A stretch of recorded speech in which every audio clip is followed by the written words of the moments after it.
What started out as a salt mine 180 meters underground quickly turned into something unexpected.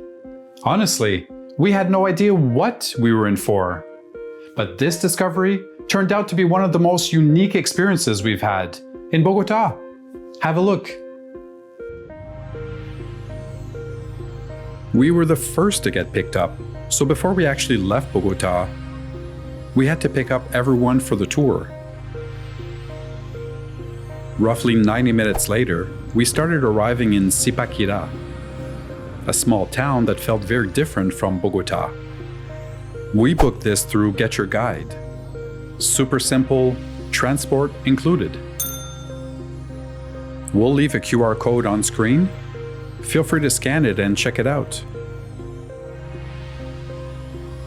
At first, Zipaquirá felt like a quiet Colombian town. But this place actually has a long history, tied to something unexpected. Salt.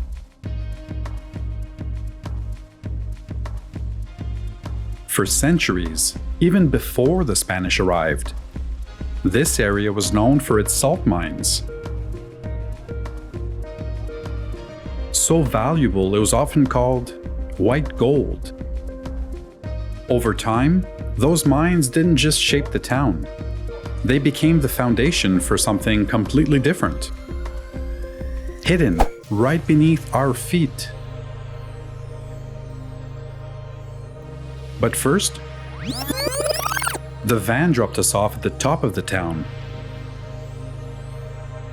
And we followed our guide down into Zipaquirá. And before even getting to the mine, we passed through the main square, surrounded by colonial buildings, like a big open plaza. And right in front of it, the town's main cathedral.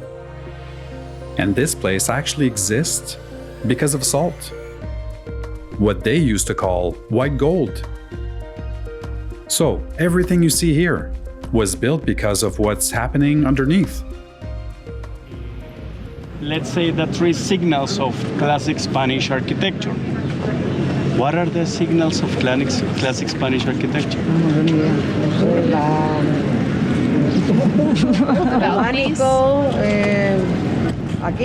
Los balcones. The balconies. So there are three kinds of balconies that tell us this is a classic Spanish architecture.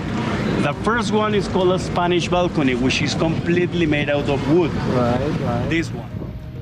The second one is called English balcony, like that one. Half metal, half wood. And the third one is called the French cabinet, which is that one, or this one, which is enclosed in wood. Those are, if you see them, you know this is classic Spanish architecture. Okay? We were given 15 to 20 minutes to roam the area before heading to our next stop. So I took some snapshots of the square and even entered the cathedral to have a peek inside. The tall columns reminded me of Petra or something out of Indiana Jones.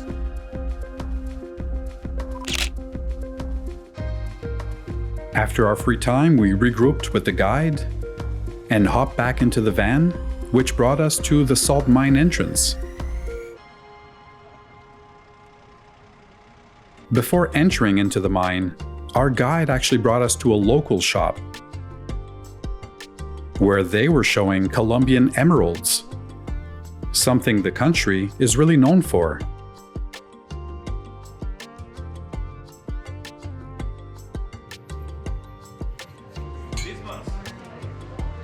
This kind of bus is used in the little towns, the countryside, to take all the produce out to the main town. Wow. Where they can sell their products. So they do double-decker like this? Exactly, that's why you see all the things in here, yeah, because that's what they get to sell. Milk, bananas, potato, all of that. And also for the people who travel maybe here to the capital, etc.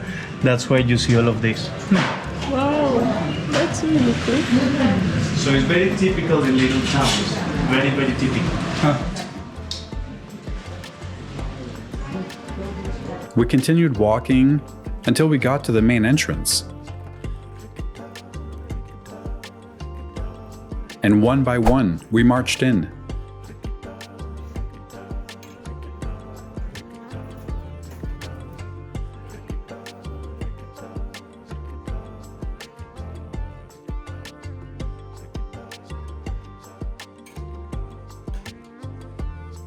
Once Ellie and I stepped inside, we noticed gradual changes.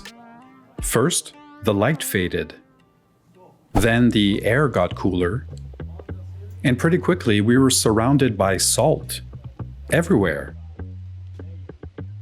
The walls were filled with it. The ceiling had these salt icicles. And even the floor, it's all salt.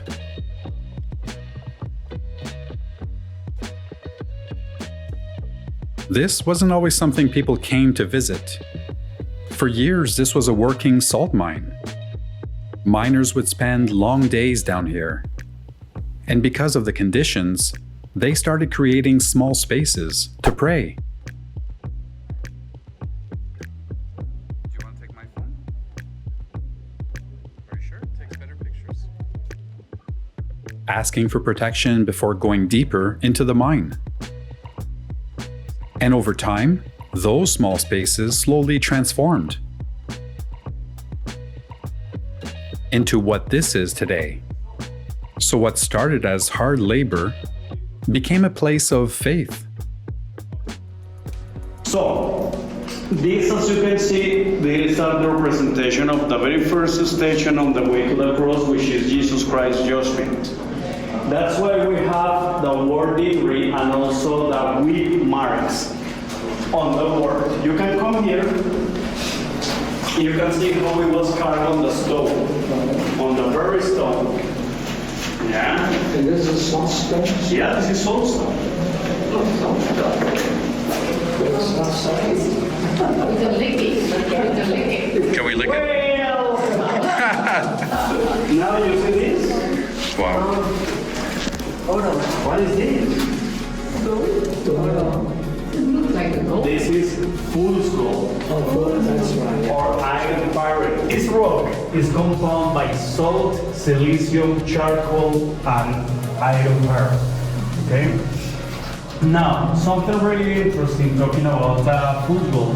During the gold rush in California, when a mine went dry, the owner usually put some gold nuggets into a shotgun and shoot the mine. Yeah? And then broke somebody and said, hey, look, all of this gold is going to be yours. That's how they used to sell a dead dry mine. Okay, let's continue, guys. You see how beautifully it was carved into the rock. Look at this curve here. It's really nice to see. Yeah, how they shaped the cross. It's a really beautiful curve. And even now, we're reminded that this is still a real underground environment.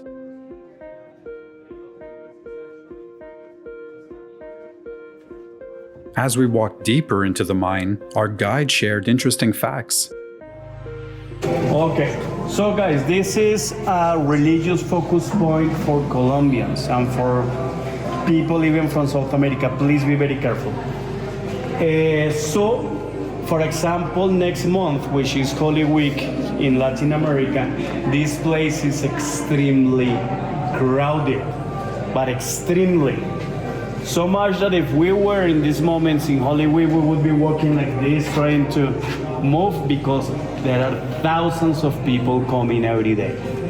Do you do tours during those days, or? Yes. Wow. Because they make like the religious pilgrimage here. Okay. Yeah. And then we started passing through different stations along the way, each one representing a moment of the journey of Jesus. They were carved directly into the salt walls.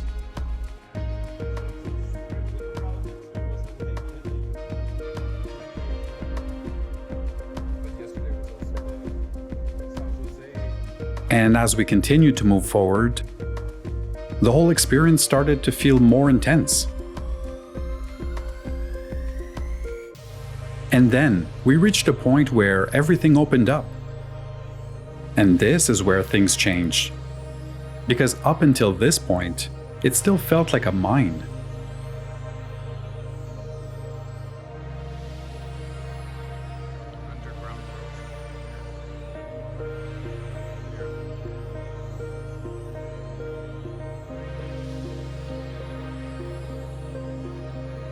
But here, we're actually standing inside a full underground cathedral. Our guide and group started noticing all the details. Everywhere here is carved out of salt, from the sculptures to the walls, the chandeliers, and even the textures around. And depending on where you look, the lighting changes the way everything appears. Some areas feel darker, and others more open. The lighting here isn't just for looks. It actually helps bring out the details in the salt and gives each section a different feel.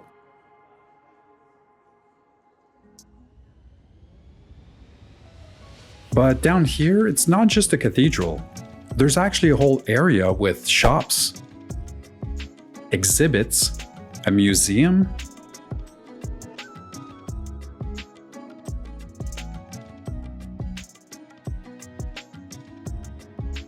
and restaurants.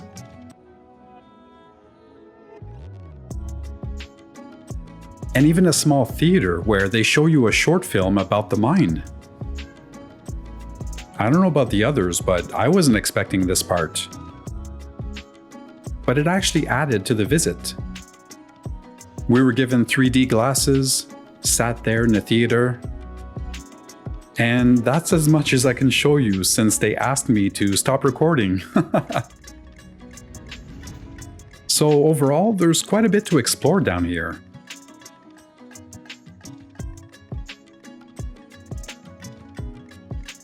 So, the big question, was it worth it? Honestly, we think it was. It was definitely one of the most unique attractions that we've seen around Bogota, and not typically something you would see anywhere else either. So with that said, overall experience, we'd give it a 9. For uniqueness, gotta go with 10. And for overall value, a 9. Especially if you're booking this through a tour. By the way, we booked this through Get Your Guide, so we'll leave the QR code here on screen for you to scan in case you're interested to check it out. So yeah, if you're spending a bit of time in Bogota, then this is definitely something to consider. And if you like what you saw over here, then go ahead and give us a like and subscribe because we have more Bogota and Colombia that we want to show you. Ciao, Discovers!